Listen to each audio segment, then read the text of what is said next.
Hi, I'm Matt Huneycutt, and I'm going to tell you how I got a property in Spring Valley, a beautiful 3-bed, 2-bath home, under contract for $60,000 over list price.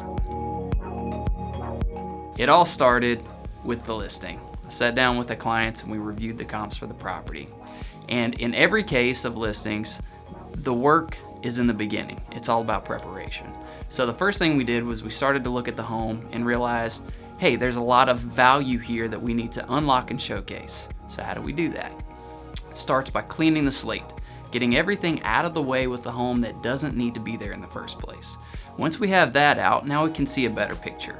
And from there, all we had to do was polish the home up, do a little touch-up paint here and there, a pre-listing inspection, just a quick walkthrough to make sure all our maintenance items were on point, and then we looked through everything through the eyes of the photographer.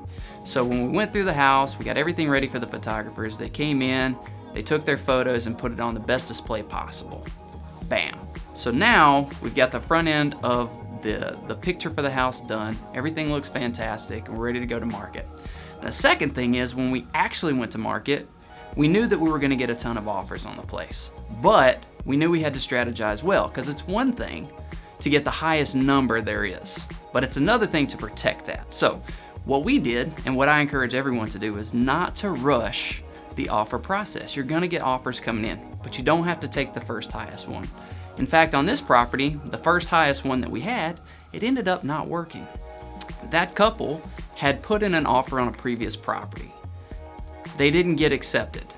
They came to us afterwards, they loved our property, they gave us a really strong offer. But right before we accepted their offer, the previous offer fell out and they went back to the original home.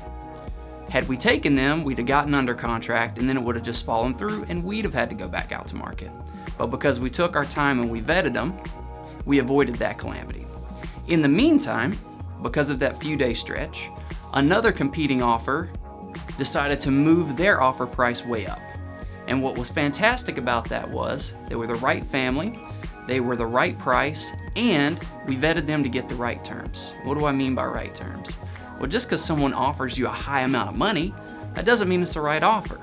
You need to have high upside, sure, but you also need to hedge your bets. You need to cap your downside. So what does that mean? Appraisal protection, especially in this market we're at now.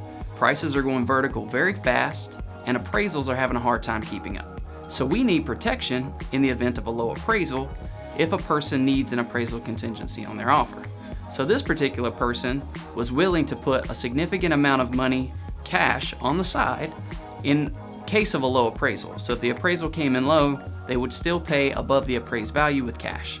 So we got the offer we wanted, the family we wanted, the terms we wanted, and now we're closing this bad boy, 60 grand over. If you want to have a conversation of how we can do this for your home, give me a call. Matt Huneycutt, 619-993-8144 at the Whissel Realty Group. Thanks so much.